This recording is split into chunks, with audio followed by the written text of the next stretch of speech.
The riders are only 2 days into the race, but they've already faced some tough challenges along the road. 2 racers have already dropped out. Racer Jim Pyatt had some stomach issues after taking some vitamins on an empty stomach. He's feeling better now after about 4 hours of sleep. I'm feeling good this morning. Yesterday was a little tough, but it's a new day. Let's see if we can't get this done. Doing okay. Where he's not on his time frame that he wanted. He yesterday was having a lot of stomach issues, and after the stomach issues, then we had the heat. So was a little slower than he wanted, had to take more rest than he wanted, but might still be on track. He wants to finish in under 70 hours, and he can do this. Yesterday, their car thermometer hit 126 degrees at one point. Jim said the weather was a little extreme, but he came prepared. I live in Modesto, so I ride this summer. I would purposely go out in the afternoons when it was 90, 100 to ride.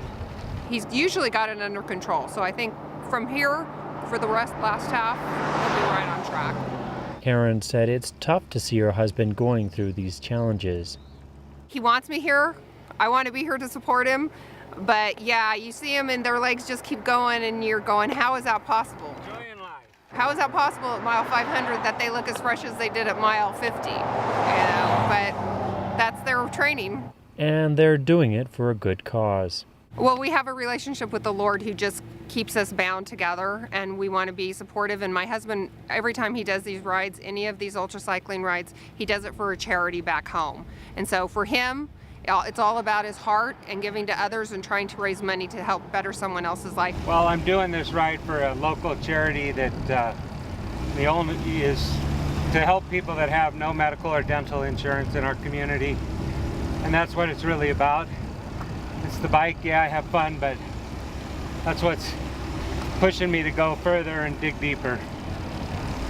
In addition to the physical and mental challenges of making it to their final destination, the racers and their crews also have to be careful not to break any rules. Ed Garrison's team has constantly been making sure they haven't been violating any race regulations. We're very cautious about the rules. First of all, I'd say that the rules are very fair. They make sense. They're not crazy rules. They're done with rider safety in mind and the safety of everybody around them, and also the integrity of the race. Larry says he wants to make sure his team doesn't do anything wrong to add any penalties. Because it's tough enough to make it without adding time to your total time. But I think the rules make good sense.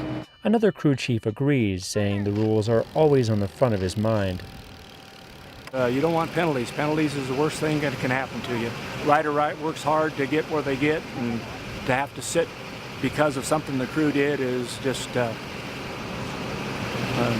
you shouldn't happen.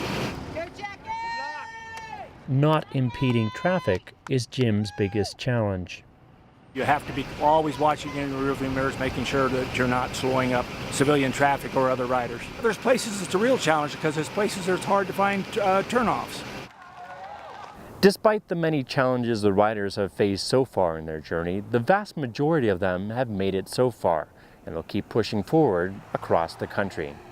For Race Across America, I'm Zach Badorf.